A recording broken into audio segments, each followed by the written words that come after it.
ધર્મો રક્ષતિ રક્ષિતઃ. જય શ્રી સ્વામિનારાયણ. શ્રી સ્વામિનારાયણ ભગવાન આ વચનામૃત ગઢડા મધ્યના 45માં પોતાના સર્વે હરિભક્તોને સાવધાન કરતા શું કહે છે, આવો સાંભળીએ શ્રી સ્વામિનારાયણ ભગવાનના કલ્યાણકારી અમૃત વચનો.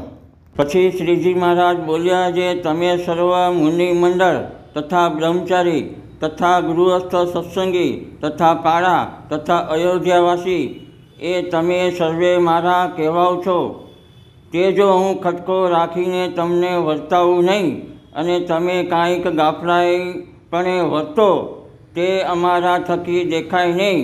માટે જે મારા કહેવાઓ છો તેમાં મારે એક તલ માત્ર કસર રહેવા દેવી નથી. માટે તમે પણ સુધા સાવધાન રહેજો. જો જરાય ગાફલાઈ રાખશો તો તમારો પગ ટકશે નહીં. અને મારે તો જે તમે ભગવાનના ભક્ત છો તેના હૃદયમાં કોઈ જાતની વાસના તથા કોઈ જાતનો અયોગ્ય સ્વભાવ તે રહેવા દેવો નથી. અને માયાના 3 ગુણ, 10 ઇન્દ્રિયો, 10 પ્રાણ, 4 અંતઃકરણ, પંચભૂત, પંચ વિષય અને 14 ઇન્દ્રિયોના દેવતા, એમાંથી કોઈનો સંગ રહેવા દેવો નથી. ને એ સર્વે માયિક ઉપાધિ થકી રહિત સત્તા માત્ર એવો જે આત્મા તે રૂપ થઈને ભગવાનની ભક્તિ કરો એવા સર્વને કરવા છે. પણ કોઈ જાતનો માયાનો ગુણ રહેવા દેવો નથી.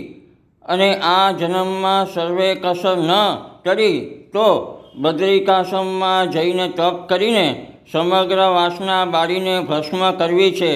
તથા શ્વેતદ્વીપમાં જઈને નિરંજન મુક્ત ભેળા તપ કરીને સમગ્ર વાસના બાળીને ભસ્મ કરી નાખવી છે. પણ ભગવાન વિના બીજા કોઈ પદાર્થમાં પ્રીતિ રહે એવું રહેવા દેવું નથી.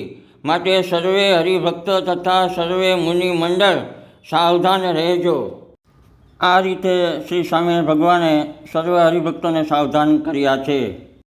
પ્રગટ પૂર્ણ પુરુષોત્તમ નારાયણ ભગવાન શ્રી સ્વામિનારાયણ મળ્યા છે તો આ મોંઘો અમૂલ્ય મનુષ્ય દેહ મળ્યો છે તો શ્રી સ્વામિનારાયણ ભગવાનની કલ્યાણકારી કલમ જેમાં ચાલી છે એવી મૂળ ઉદ્ધવ સ્વામિનારાયણ વૈદિક સંપ્રદાયની શિક્ષાપત્રીની આજ્ઞામાં રહીને જે હરિભક્તો વર્તતા હશે એ જ હરિભક્તો શ્રી સ્વામિનારાયણ ભગવાનના ધર્મકુળને આશ્રિત દ્રઢ સત્સંગી વૈષ્ણવ હરિભક્તો છે. ને એવા જ હરિભક્તોને શ્રી સ્વામિનારાયણ ભગવાન પોતાના અક્ષરધામના અધિકારી કરવા માટે શ્રી સ્વામિનારાયણ ભગવાને આ વચનામૃત ગઢડા મધ્યના 45માં સર્વે હરિભક્તોને સાવધાન કર્યા છે.